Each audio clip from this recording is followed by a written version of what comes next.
os ouvintes aqui do nosso programa Proseando sobre Moda com Carla Bittar pela TV Tudo Web. É um prazer estar aqui novamente e hoje vamos falar de um tema muito atual que ainda está aí chamuscando de novidades, o pessoal ainda procurando sobre esse assunto. Sobre os looks do Oscar 2025, a 97ª cerimônia. Tá? Então vamos falar aqui sobre o que rolou. Você deve ter visto aí nos tabloides, nas redes sociais, mas é sempre bom aprofundar um pouquinho mais aqui sobre o tema, que ainda está muito presente aqui no nosso cotidiano. Gente, o tapete vermelho esse ano ficou ultra colorido, ficou em clima de festa, porque o Brasil estava todo torcendo no meio do carnaval ali pelo nosso Oscar, né? Pela nossa querida Fernanda Torres. E mais do que o destaque dela, vieram outros looks muito glamurosos, passaram por ali pelos convidados, com vestidos, alfaiatarias, tons vibrantes, texturas variadas. Rolou ali muita seda, muita pluma, organza, veludo e muitos acessórios inusitados e truques de beleza chamativos. Pessoal, as apostas das atrizes esse ano foram em cores, volumes, acessórios ousados e looks longe do óbvio. Então não teve nada de óbvio ali, pessoal. O pessoal saiu mesmo do lugar comum e da mesmice. Os homens não ficaram atrás também e eles esbanjaram estilo na premiação. Mesmo com trajes clássicos, eles arremataram o visual com joias poderosas. Um dos itens que mais chamaram a atenção, pessoal, nessas grandes premiações de cinema são as joias, utilizadas pelos convidados, como brincos, anéis, colares, gemas raras e todas as sortes de tamanhos e valores. Destaque esse ano foi especial para os broches luxuosos, para brilhar entre os homens. Essa foi a aposta dos homens esse ano. Tá? Eles usaram marcas como Chopard, Bulgari, Tiffany & Company e Cartier. É muito luxo, é muito glamour, mas é uma cerimônia que merece tudo isso. Vou dar uns exemplos aqui dos artistas e do que eles utilizaram. O Omar Apollo, ele enfeitou o seu blazer valentino com um broche de salamandra, tá? É de Chopard, marca famosa avaliada em R$248 mil. Gente, já pensou que loucura isso? É puro glamour. E o melhor ator, o vencedor de melhor ator, foi o ator Adrien Brody. Ele usou uma joia com asas e uma pedra verde criado pela designer Elsa Jean. Gente, mais uma vez aqui ressaltando o poder dos acessórios. Então, gente, não é só prestar atenção na vestimenta, mas os acessórios dizem muito sobre você. E num momento de premiação como esse, o foco, os holofotes, todos são para os acessórios, gente. Então, estamos falando aqui de pedras naturais, estamos falando de pedras luxuosíssimas. Não se esqueçam de dar uma olhadinha lá no nosso site Vila das Joias, que sempre tem novidades, peças feitas à mão, com pedras naturais, como esses colares que vocês estão vendo aqui.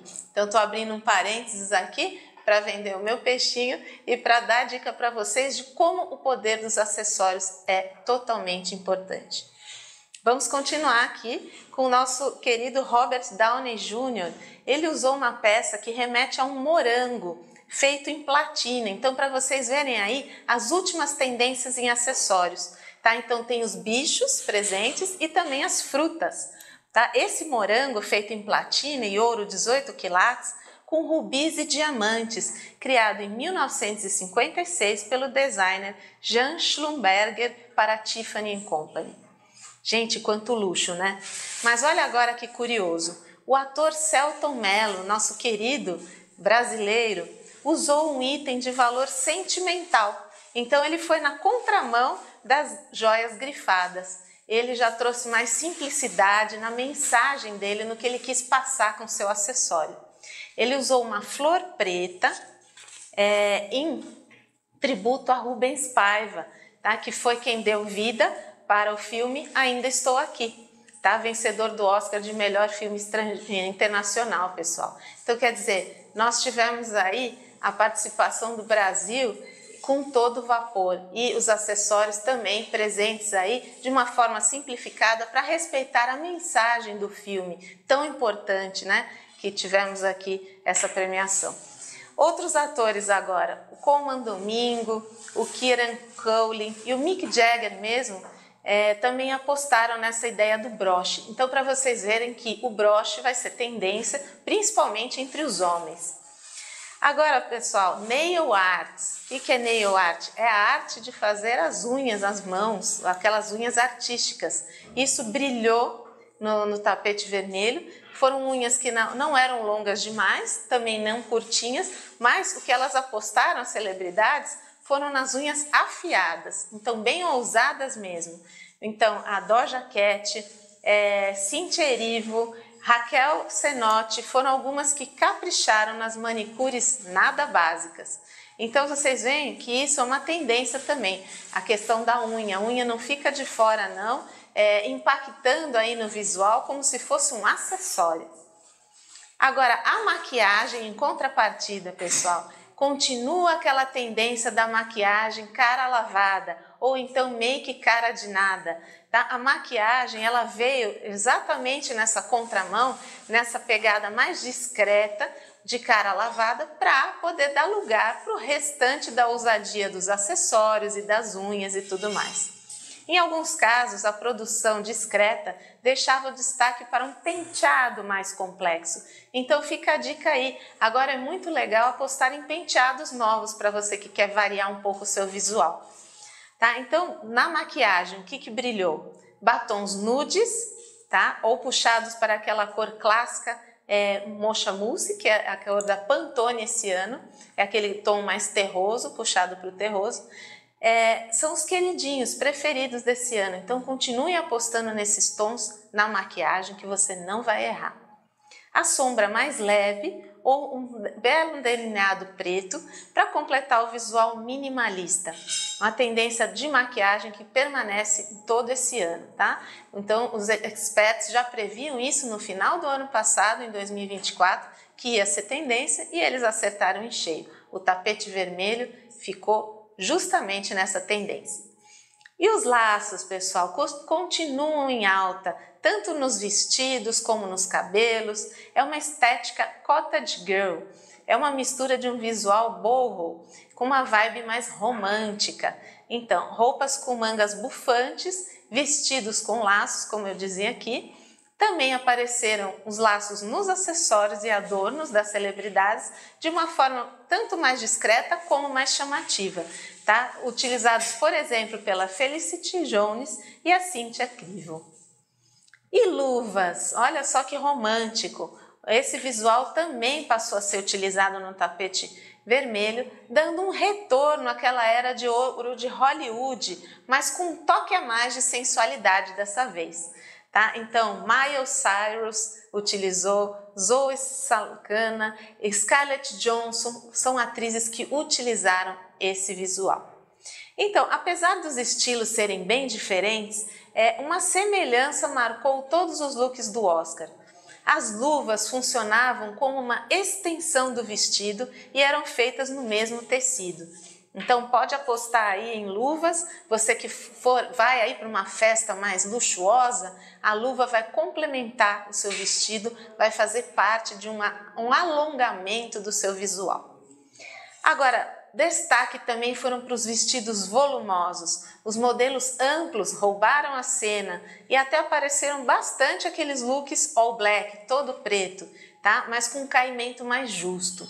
Quando você utiliza bastante volume, aí você utiliza uma cor também, tá? Então, gente, é muito interessante agora o que eu vou citar para vocês. Uma técnica que foi utilizada no tapete vermelho e que tem sido cada vez mais frequentemente utilizada é o method dressing. Tá? O que consiste isso, pessoal? É transportar a temática de um filme ou de uma personagem para os looks usados pelo ator ou atriz na vida real. Essa é uma tendência, gente, muito mais do que uma escolha fashion.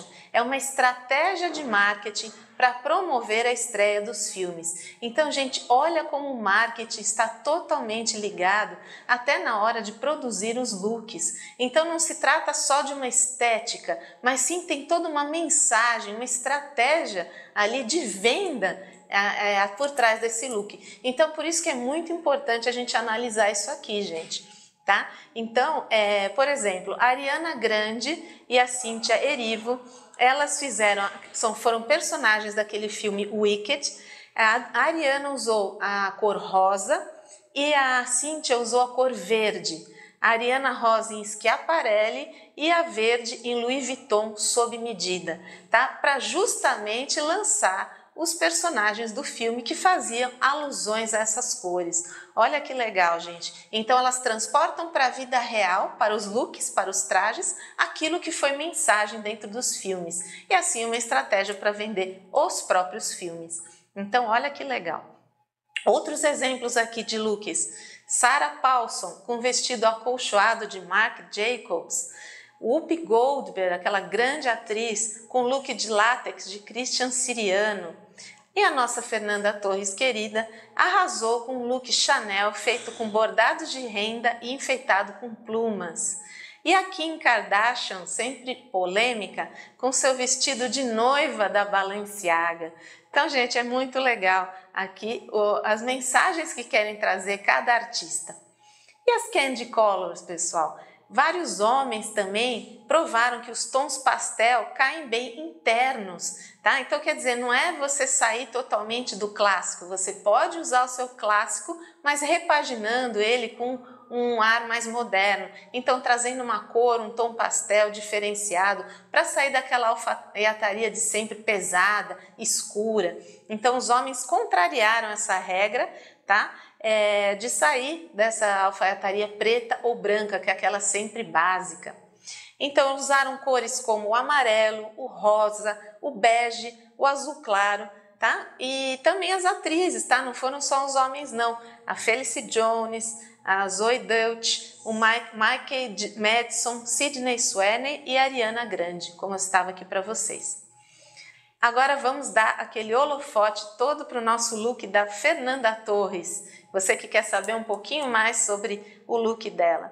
Ela seguiu um estilo semelhante ao de sua mãe, Fernanda Montenegro, em 1999, quando ela brilhou no tapete vermelho com um look tubinho da Valentino, feito com pedrarias e organza.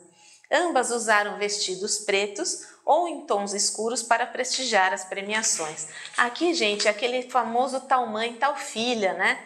Então elas fizeram esse jogo aí de imagens e até uma questão de respeito, né? Uma questão de legado que a mãe deixa para a filha, né? E que a filha dá continuidade de uma maneira tão brilhante, né? Então a Fernanda Torres foi toda vestida de Chanel, com brilho discreto e mangas longas.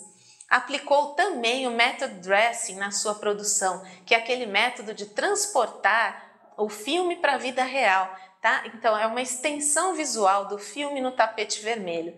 É quase uma simbiose entre os atores e os personagens do filme, ou a própria estética do filme. É uma estratégia que vai ganhar cada vez mais força com o tempo, pois o mercado audiovisual ele é tão complexo, tá? Ele traz grandes nomes e obras envolvidas, tá? Então essa ação ela traz mais impacto, ela tem provado que realmente ela dá mais visibilidade para os projetos cinematográficos, tá? Por exemplo, gente, para o filme Barbie, quem lembra aí do filme Barbie, que foi um sucesso, a Margot Robbie apostou em produções cor-de-rosa e outras que remetiam aos figurinos famosos da boneca.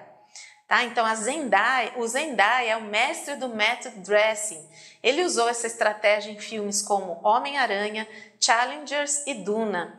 O seu stylist é o Law Roach, que contempla o universo dos filmes em seus looks. Gente, então, para fazer esse trabalho do method dressing, é necessária toda uma colaboração harmônica entre o stylist, a celebridade e toda a equipe do filme para garantir que o visual transmita essa essência do personagem. O objetivo é que deve ser o mesmo entre todos, tá? Então nenhum profissional pode querer se sobressair mais do que o outro. Então tem que ser um trabalho em equipe para dar certo. E deve também haver uma troca constante de ideias e uma soma de forças e talentos para que seja impactada essa ação, para que atinja seu objetivo. E a própria celebridade em si tem que vestir essa camisa e realmente compactuar dessa informação com toda essa equipe que tenta trazer essa mensagem. Fernanda Torres fez isso magnificamente, optando por usar looks mais simples, sem muita informação, que é justamente a mensagem que o filme Ainda Estou Aqui quis trazer, para não tirar o foco da mensagem do filme, que eles quiseram fazer isso com ela. Então ela pensou meticulosamente no legado de Eunice Paiva, a personagem que ela encarnou muito brilhantemente, tá? Evitando usar cores chamativas ou silhuetas muito modernas, para não fugir da mensagem do seu filme, com o intuito de respeitar aquela seriedade da história retratada no longa-metragem de Walter Salles.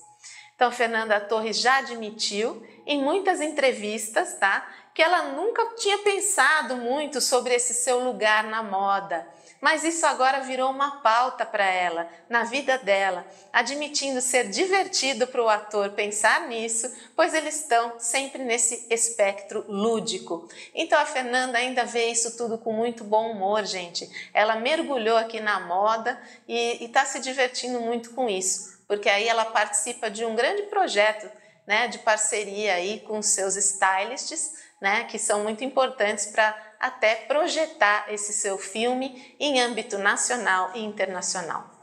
Tá, então há uma parceria entre a Fernanda, o seu stylist é o Antônio Frajado, em que a atriz trabalha há mais de 10 anos. Ele conhece muito bem a Fernanda e entende muito bem os seus desejos. Então ele diz que ela não deixou de ser Fernanda para encarar o tapete vermelho. Tá? Então ambos entenderam que além de carregar um filme tão importante, com uma personagem tão visceral como Eunice Paiva, ela também está carregando a bandeira do Brasil, gente. Mais do que isso, ela está representando todos nós ali naquele tapete vermelho. Então ela cumpriu muito bem o seu papel, inclusive lá nessa grande premiação do tapete vermelho. Então, o método dressing, pessoal, ele está ligado à estética, à parte exterior da personagem. E o look de Fernanda Torres remete à coleção Primavera-Verão de 2025 da grife francesa Chanel, muito merecidamente, por estar numa data tão especial, numa premiação tão especial, e ele foi recém-desfilado na Semana de Alta Costura de Paris. Então, gente, espero que tenham gostado desse conteúdo sobre Brasil, sobre cultura, sobre cinema, onde a moda também encontra o seu lugar. Beijos e até a próxima!